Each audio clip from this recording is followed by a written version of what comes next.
পাতে আছে vegetable chop, ডিমের চপ, সুন্দরী চপ এবং আলুর চপ। বলে রাখা ভালো, প্লেট এবং প্লেটে থাকা সস তেলেভাজার দোকান থেকে সংগৃহীত করা হয়নি। আসুন এবার খেতে শুরু করলাম প্রথমে সুন্দরী চপ। বর্তমান সময় দাঁড়িয়ে যেটা আমার খেতে মোটামুটি লাগলো। এরপর খাবো আলুর চপ। তবে রাঙাদার স্পেশাল এই সুন্দরী চপ আপনাদের কার কেমন লাগে তা কমেন্টে অবশ্যই জানাতে পারেন। আলুর চপটাও বেশ ভালো লাগলো, তবে সুন্দরী থেকে বেশ ভালোই লাগলো।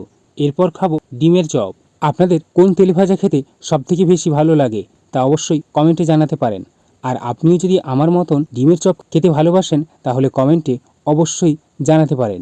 আপনিও যদি একজন তেলেভাজা প্রেমী হয়ে থাকেন তাহলে ভিডিওটি আপনার তেলেভাজা প্রেমী কাছের মানুষ কিংবা প্রিয়জনের সঙ্গে শেয়ার করতে পারেন। ভিডিওটি আপনি কোথা থেকে দেখছেন তা জানাতে ভুলবেন না কিন্তু। নন্দীগ্রামের রেয়াপাড়া অঞ্চল থেকে দেখলে কমেন্টে আই লাভ রেয়াপাড়া লিখতে ভুলবেন না কিন্তু। আপনার অঞ্চলে সেরা চপের দোকান কোনটি তা অবশ্যই জানান কমেন্ট বক্সে। আপনাদের মধ্যে কার কার ভেজিটেবল চপ খেতে ভালো লাগে তা কমেন্টে অবশ্যই জানাতে পারেন।